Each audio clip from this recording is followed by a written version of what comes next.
Dear students, இந்த வீடியோவில் நம்ம சப்ஜெக்ட் verb agreement அப்படிங்கிறத தான் பார்க்க போறோம். அது என்ன சப்ஜெக்ட் verb agreement அப்படின்னு சொன்னா, இப்போ ஒரு சென்டென்ஸ்னு எடுத்துக்கிட்டாலே ஒரு சப்ஜெக்ட் ஒரு verb இருக்கும். இப்போ உதாரணத்துக்கு ஒரு சப்ஜெக்ட் ஒரு verb இருந்தாலே அந்த ரெண்டை மட்டும் வச்சுமே ஒரு மீனிங்ஃபுல் சென்டென்ஸ் வந்து நம்ம என்ன செய்யலாம் அப்படின்னு சொன்னா ஃப்ரேம் பண்ணலாம். இப்ப இங்க பாரு,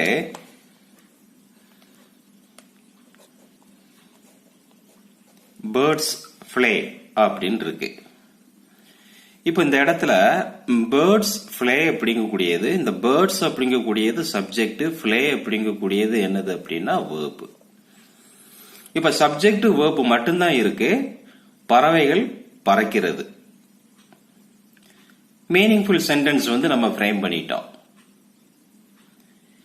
இப்ப இதுல நம்ம என்ன செய்யறோம் அப்படின்னு சொன்னா, அது என்ன சப்ஜெக்ட் verb அக்ரிமெண்ட்னா என்ன அப்படிங்கறத தான் இப்ப நம்ம பார்க்க போறோம்.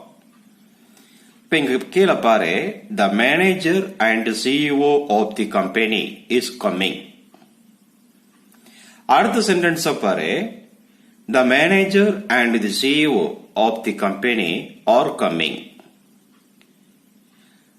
இப்ப இந்த இடத்துல ஒண்ணு நீ வாட்ச் பண்ணே, ஃபர்ஸ்ட் சென்டென்ஸ்ல பாரு இஸ் கமிங் வந்திருக்குது, செகண்ட் சென்டென்ஸ்ல பாரு ஆர் கமிங் வந்திருக்குது.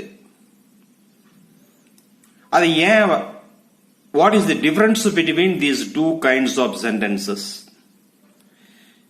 இந்த ஃபர்ஸ்ட் சென்டென்ஸ்ல வந்து பாரு, the manager and CEO of the company அப்படிங்கக்கூடியது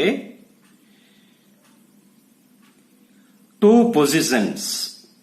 manager அப்படிங்கக்கூடியது ஒரு பொசிஷன், சிஇஓ அப்படிங்கக்கூடியது ஒரு position. Belonging to one person. Two positions belonging to one person. ஒரு மனிதனே, மேனேஜரும் அவர்தான், சிஇஓவும் அவர்தான். அப்ப பொசிஷன்ஸ் டூ, பர்சன் ஒன். ஆகையினால சப்ஜெக்டை எப்படி நம்ம கன்சிடர் பண்றோம் அப்படின்னு சொன்னா சிங்குலரா கன்சிடர் பண்றோம். ஆகையினால இந்த இடத்துல இஸ் கம்மிங் அப்படிங்கக்கூடியது நம்ம யூஸ் பண்ணி இருக்கிறோம். இப்ப இதே அடுத்த சென்டென்ஸ் பாரு, the manager and the CEO of the company are coming. இங்க பாரு, தி மேனேஜர், தி சிஇஓ. இங்க தி சிஇஓ வந்திருக்கா மேல உள்ள சென்டென்ஸ்ல? வரல.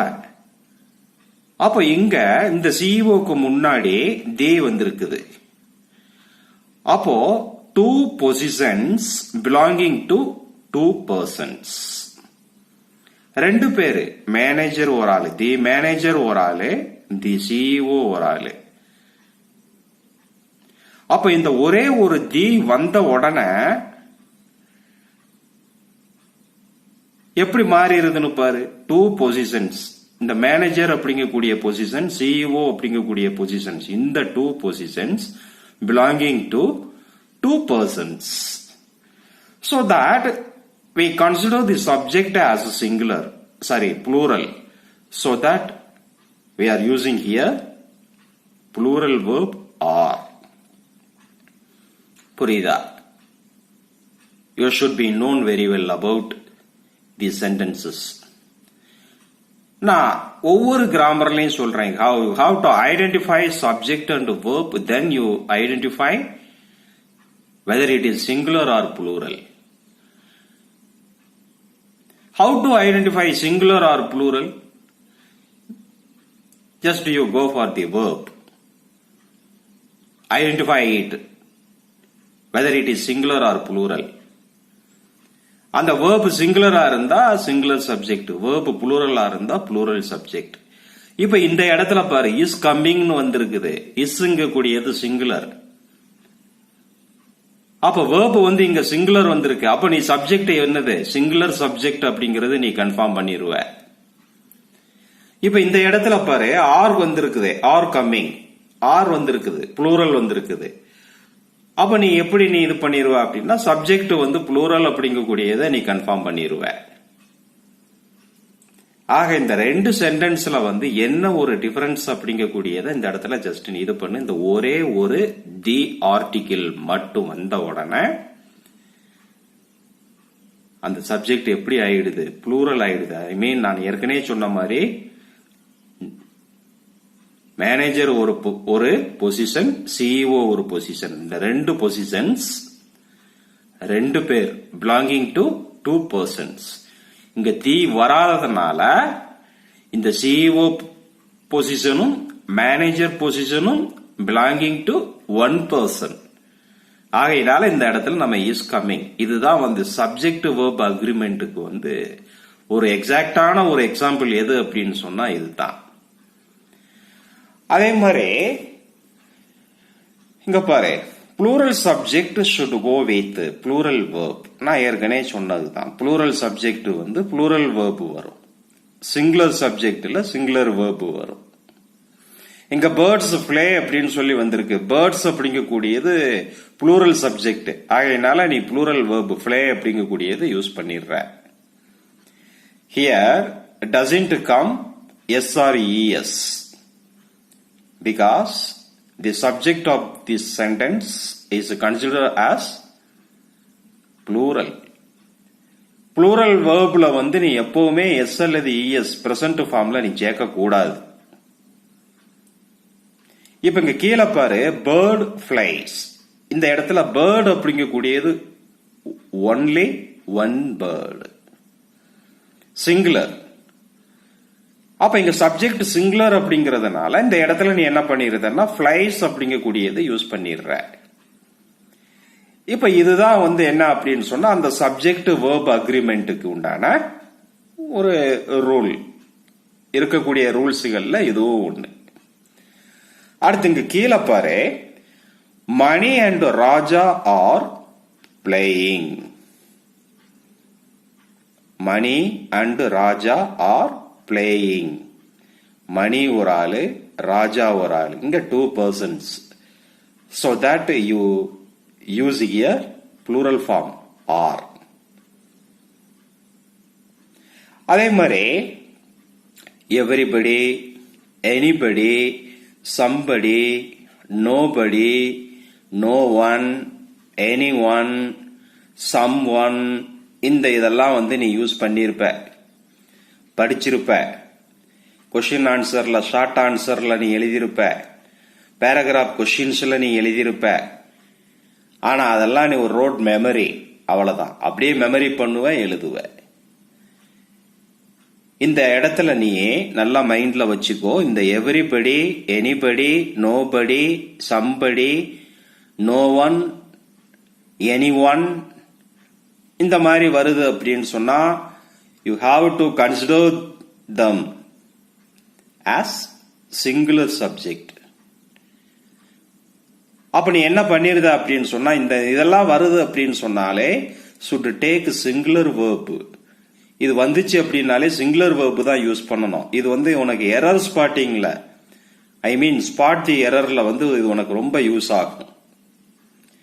Everybody, anybody, somebody, nobody, no one அப்படிங்கறத கொடுத்துட்டு ப்ளூரல் வெர்ப் ஃபார்ம் கொடுத்துருப்பான்.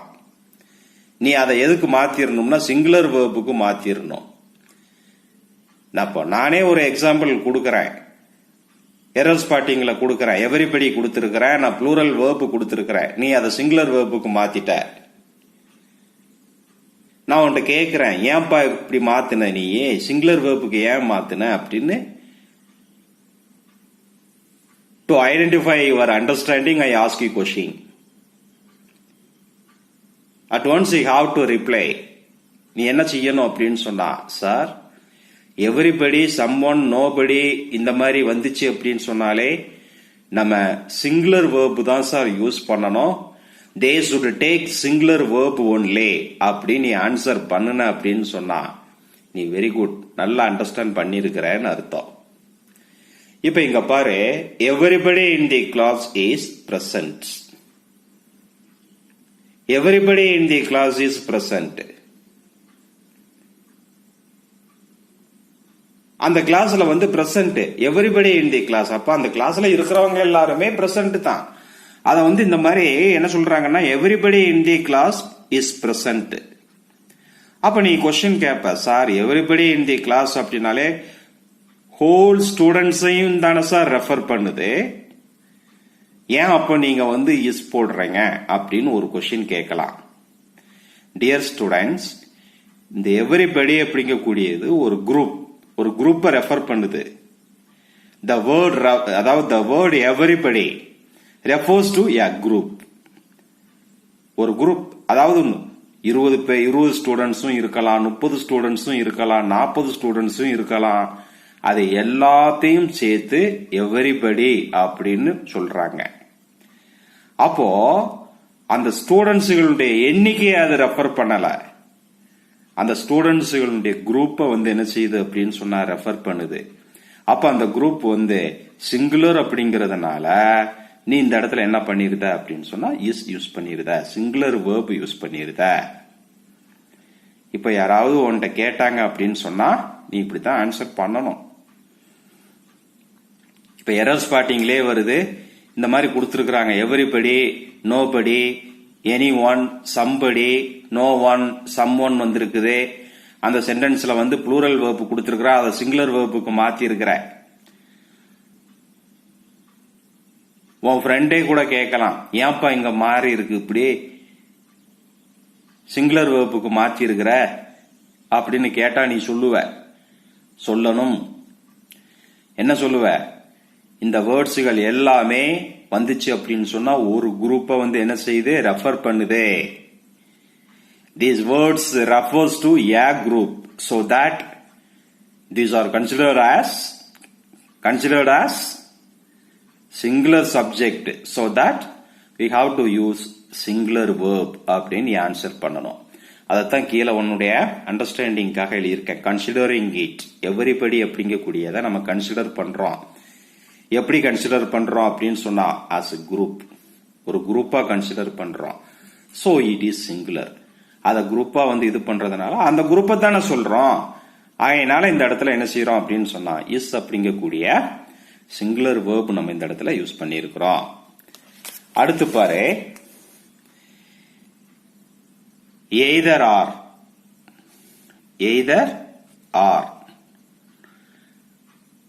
neither nor இது வந்துச்சு அப்படின்னு சொன்னாலே நீ என்ன செய்யணும் அப்படின்னு சொன்னா சிங்குலர் வேர்ப் யூஸ் பண்ற. இங்க பாரு ப்ளூரல் வேர்ப் யூஸ் பண்ணி இருக்கிறாங்க. அப்ப இந்த இடத்துல நீ ஒரு டவுட் வரணும் உனக்கு.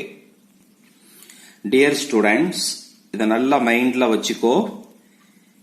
எய்தர் ஆர், நெய்தர் நார் யூஸ் பண்ணா வேர்புக்கு நேரா என்ன இருக்குதோ அந்த சப்ஜெக்ட பாரு. அந்த சப்ஜெக்ட் சிங்குலரா இருந்தா சிங்குலர் வேர்ப் யூஸ் பண்ணணும். அந்த வேர்புக்கு நேரா இருக்கக்கூடிய சப்ஜெக்ட் ப்ளூரலா இருந்தா இந்த இடத்துல ப்ளூரல் வேர்ப் யூஸ் பண்ணணும். ஓகேவா? இது நல்லா மைண்ட்ல வச்சுக்கோ. நான் உனக்கு எரர் ஸ்பாட்டிங்ல ஒரு ரூல்ஸ் கொடுத்திருப்பேன். எய்தர் ஆர் நெய்தர் நார் வந்துச்சு அப்படின்னு சொன்னா வேர்ப ஆம், அதாவது ஆர் வந்திருந்தா இஸ்ஸா மாத்திரு, வேர் வந்திருந்தா வாசனு மாத்திரு, ஹாவ் வந்திருந்தா ஹாசனு மாத்திரு அப்படின்னு நான் சொல்லியிருப்பேன். அது எரர் ஸ்பாட்டிங்ல அந்த rules. These are only for slow learners. ஆனா நீ அண்டர்ஸ்டாண்டிங்கோட தெரிஞ்சுக்கிடணும்னு ஆசைப்பட்டன்னா இந்த பாயிண்ட்ஸ் நீ மைண்ட்ல வச்சுக்கோ.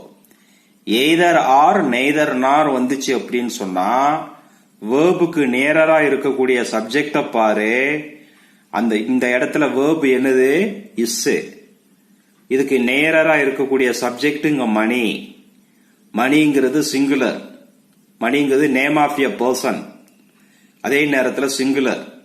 அப்போ இந்த வேர்புக்கு நேரா சிங்குலர் இருக்குது. ஆகையினால நீ சிங்குலர் வேர்ப் யூஸ் பண்ற.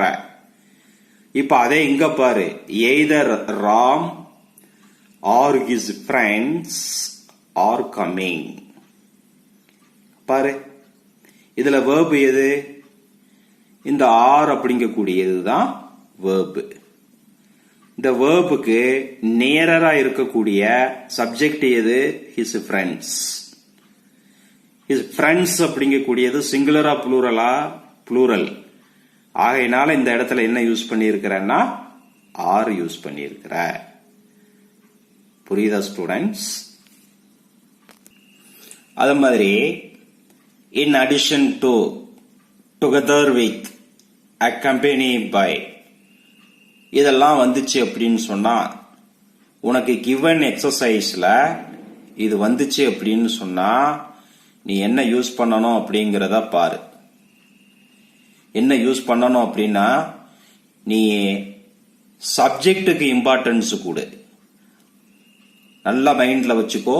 ஒரு சென்டென்ஸ்ல வந்து in addition to, together with, accompanied by இந்த மாதிரி வந்துச்சு அப்படின்னு சொன்னாலே அந்த சென்டென்ஸ் சப்ஜெக்டுக்கு இம்பார்ட்டன்ஸ் கொடுத்திருக்கு. சப்ஜெக்ட் சிங்குலரா இருந்தா நீ சிங்குலர் வேர்ப் யூஸ் பண்ணு. சப்ஜெக்ட் ப்ளூரலா இருந்தா நீ ப்ளூரல் வேர்ப் யூஸ் பண்ணணும். இப்ப எக்ஸாம்பிள் ஒன்னு கொடுத்திருக்கேன் பாரு. Raja together with his friends is coming. இந்த இடத்துல டுகெதர் வித் ஹிஸ் ஃப்ரெண்ட்ஸ் அப்படிங்கக்கூடியது டம்மியா வந்திருக்கு. இந்த சென்டென்ஸ் எதுக்கு இம்பார்ட்டன்ஸ் கொடுத்திருக்குது அப்படின்னா இந்த ராஜா அப்படிங்கக்கூடிய சப்ஜெக்டுக்கு இம்பார்ட்டன்ஸ் கொடுத்திருக்கு. நான் ஏற்கனவே உனக்கு சொல்லிட்டேன். In addition to, together with, accompany பைன்னு வந்தாலே சப்ஜெக்டுக்கு தான் அந்த சென்டென்ஸ் இம்பார்ட்டன்ஸ் கொடுக்குதுன்னு சொல்லி இருக்கிறேன். அப்ப டுகெதர் வித் ஹிஸ், அப்ப என்னது டுகெதர் வித் ஹிஸ் ஃப்ரெண்ட்ஸ் அப்படிங்கக்கூடியத நீ கேர் பண்ண வேண்டாம். இங்க சப்ஜெக்ட் என்னது? ராஜா. இது சிங்குலர். ஆகையினால இந்த இடத்துல இஸ் கம்மிங் யூஸ் பண்ணியிருக்கிற. நிறைய பேர் என்ன பண்ணிடுவாங்கன்னா ராஜா டுகெதர் வித் ஹிஸ் ஃப்ரெண்ட்ஸ் வந்திருக்கு, ப்ளூரல் ஃபார்ம் சார், அதனால ஆர் கம்மிங் தான் போடணும் அப்படின்னு அவன் தனியா ஒரு ரூல்ஸ் ஃபார்ம் பண்ணுவான். அப்படி பண்ணக்கூடாது. அதுக்கு என்ன ரீசன் அப்படிங்கறதையும் சொல்லிட்டேன். இப்ப டுகெதர் வித் ஹிஸ் ஃப்ரெண்ட்ஸ் வந்துச்சு அப்படின்னு சொன்னா இதை நீ மைண்ட்லயே வச்சுக்கிடாத. இந்த சென்டென்ஸ் வந்து எதுல வந்து எதுக்கு இம்பார்ட்டன்ஸ் கொடுக்குது? ராஜா. இதே இந்த இடத்துல ப்ளூரல் சப்ஜெக்டா வந்துருந்துச்சுன்னு சொன்னா நீங்க ஆர் போடலாம். இங்க ராஜா அப்படிங்கக்கூடியது சிங்குலர். அதனால நீ என்ன பண்ணிருக்கிற அப்படின்னு சொன்னா இஸ் கம்மிங் போட்டிருக்கிற. ஓகேவா? அதான் உனக்கு உன்னுடைய அண்டர்ஸ்டாண்டிங்க்கு கீழே எழுதியிருக்கிறேன்.